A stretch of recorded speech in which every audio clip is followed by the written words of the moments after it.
কত সুন্দর। Hello friends, good morning. আজকে সকাল ব্রেকফাস্টে এখন মা কি রান্না করছে, কি তৈরি করছে দেখি। যেহেতু আমাকে সকাল সকাল উঠে ডিম খেতে খুব পছন্দ, পাকা পাকা পিপা খেতে খুব পছন্দ। তো দেখি মা কি দিচ্ছে এখন। বন্ধুরা, এখন তো উঠে আমি মুখ ধুয়েছি, মুখ ধুয়ে ফ্রেশ হয়ে আমি এখন বসে আছি, খেতে বসেছি। তবে বাইরে যেহেতু রোদ, মানে মানুষ যে কাজকর্ম করবে কিছু বা বেরোবে, কিছু ঘুরতে বেরাবে, তাতে মানুষ বাইরে পা দিতেই পারবে না, যেহেতু রোদ। আমি বাইরে দাঁড়িয়ে মুখ ধুচ্ছিলাম, তো সেইখানটায় আমি দেখুন বন্ধুরা কত রোদ, শুধু বাইরে গাছের পাতা ঝুলসে যাচ্ছে, এত রোদ। আমি সকালে উঠে যেটা খেতে পছন্দ করি, মা আমার জন্য আগে থেকে রেডি করে রাখছে। আমি খুব পছন্দ করি পাকা পাকা পিপার ডিম সিদ্ধ। বন্ধুরা, এই পাকা পিপা খেলে লিভার স্ট্রং থাকে, খুবই ভালো। আপনারা প্রত্যেকদিন সকাল সকাল এটা খাবেন, ঠিক আছে? বন্ধুরা, আপনাদেরকে বলতেছি যে ডিমটা আছে, এটা দেশি মুরগির ডিম। এটা মানে পোলট্রি ফার্মের পোলট্রি মুরগির ডিম নয়, যে এটা দোকানে কিনে যায়। এটা দেশি মুরগির ডিম। এটা বাড়ির পাশে যেগুলো মানে মুরগি থাকে, মা সেগুলো সেখান থেকে কিনে আনে, ঠিক আছে? সেটা এমনি ডিম থাকে, যেটা নর্মাল দোকান থেকে কিনে পাওয়া যায়। সেই ডিমটা হলো এক এক পিস 7 টাকা, কি কোথায় 5 টাকা এরকম। যেহেতু এটা এক পিস 10 টাকা, আর এইটা খেলে সব থেকে উপকার। তাতে কোনো মানুষের উপকার নেই যে এটা অনেক উপকার। এটা তাতে আপনারা 4টা খাবেন, যেটা প্রোটিন আপনারা যোগ দিবে, সেটা একটা খেলে এটা প্রোটিনটা যোগ দেবে। আমাকে এই জন্য দেশি মুরগিটা খুবই পছন্দ, আর হাঁসের ডিমটাও খুবই পছন্দ। আমাকে এখন দিদি বাড়ি যেতে হবে, তো মা তার জন্য বিস্কুট তৈরি করবে। এখন দিদি বাড়িতে নিয়ে যাবো, মা হাতে বিস্কুট তৈরি করে দিদি বাড়িতে নিয়ে যাবো। এখন ভাগনা ভাগ্নি খাবে, আর খুবই পছন্দ করে ভাগনা ভাগ্নি তার নানির হাতে বিস্কুটটা খাওয়ার জন্য। তার জন্য সেটাও আপনাদেরকে দেখাবো, কীরকম করে বিস্কুট তৈরি করা হয় মারও তৈরি করে, সেটা আপনাদেরকে নিশ্চয়ই এখন দেখাবো। তো আপনারা ভিডিওর সঙ্গে পুরোপুরি যুক্ত থাকুন। বন্ধুরা, বিস্কুট তৈরি করার জন্য আগে নারকেলটা কুড়া হচ্ছে।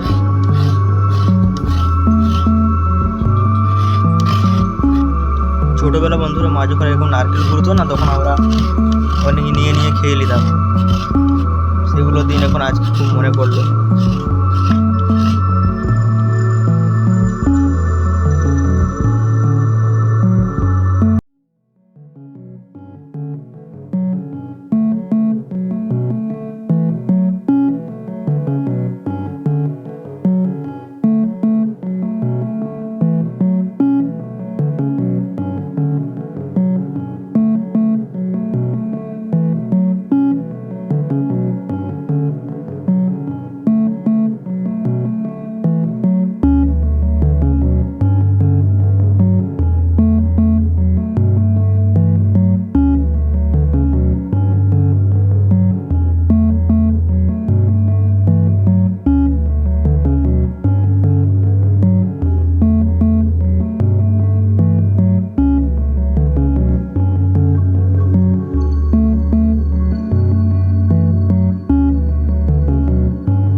বন্ধুরা দেখুন বিস্কুটের কালারটা কীরকম, খালি দেখুন আপনারা, ঠিক আছে? যারা খেতে পছন্দ করে বাড়িতে তৈরি করা মায়ের হাতের, আপনারা কমেন্ট করুন আর শেয়ার করে দিন, সাবস্ক্রাইব করুন ভিডিওটা। আরও আগের দিন যে আর আপনাদেরকে অনেক কিছু কন্টেন্টে অনেক কিছু আনতে থাকবো। খুবই মজা লাগছে গাই। চলো বন্ধু, ভিডিওটা এখানে এন্ড করলাম।